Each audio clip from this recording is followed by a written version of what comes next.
আসসালামু আলাইকুম viewers, welcome to my channel Deepa's kitchen magic. আজকে আমি আপনাদেরকে দেখাবো ক্রিস্পি অনিয়ন রিংস। চলুন তাহলে দেখে নেই এটি তৈরি করতে কি কি লাগছে।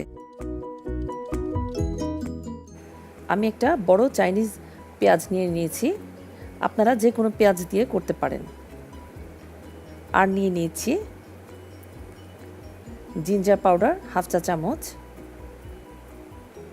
গোলমরিচের গুঁড়া হাফ চা চামচ, স্বাদ মতো লবণ, লাল মরিচের গুঁড়া 1 টেবিল চামচ, বেকিং পাউডার 1 টেবিল চামচ, ব্রেড ক্রাম্ব নিয়ে নিয়েছি এবং নিয়েছি 1.5 কাপ ময়দা।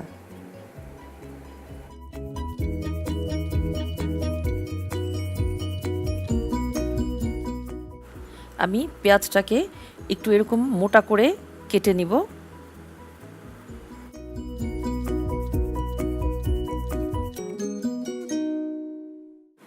এখন এভাবে পেঁয়াজের টুকরো থেকে আমি রিংগুলো খুলে খুলে আলাদা করব। এবার ময়দার সাথে সবগুলো উপকরণ আমি একসাথে মিশিয়ে নেব। শুধু ব্রেড ক্রাম্বটা আমি এর সাথে মেশাবো না, ওটা আলাদা রাখবো।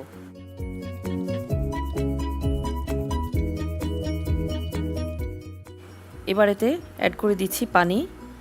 আমি এর মধ্যে আইস কোল্ড ওয়াটার দিব, মানে বরফ পানি। ব্যাটারের কনসিস্টেন্সিটা ঠিক এরকম হবে, এর চেয়ে ঘনও না পাতলাও না। আমি এবার একটা অনিয়ন রিং নিয়ে এটাকে ব্যাটারের মধ্যে ডুবাবো ভালো মতো। এটা ব্যাটারের মধ্যে ডুবানো হলে উঠিয়ে আমি ব্রেড ক্রাম্বসের মধ্যে এটাকে গড়িয়ে নিব।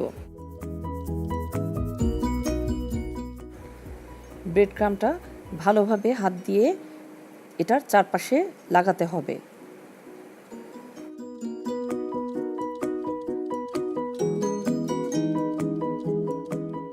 সবগুলো রিং আমি এভাবে তৈরি করে নিব। আমি একটা প্যানে তেল গরম হতে দিয়েছিলাম, আমার তেলটা পর্যাপ্ত পরিমাণ গরম হয়েছে। এখন আমি এর মধ্যে অনিয়ন রিংগুলো দিয়ে দিব ভাজার জন্য।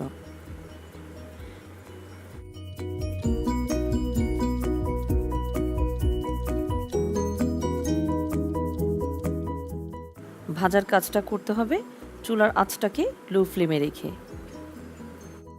আঁচটা বাড়িয়ে ভাজলে এগুলো ক্রিস্পি হবে না।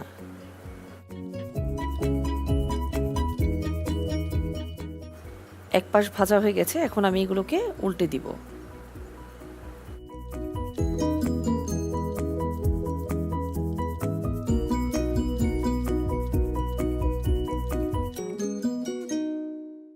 আমার অনিয়ন রিংগুলো ভাজা হয়ে গেছে, এখন আমি একটা প্লেটে তুলে নিচ্ছি।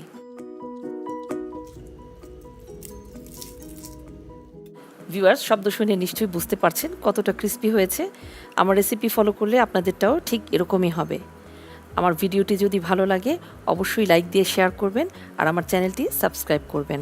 আবারও দেখা হবে নতুন রেসিপি নিয়ে। আল্লাহ হাফেজ।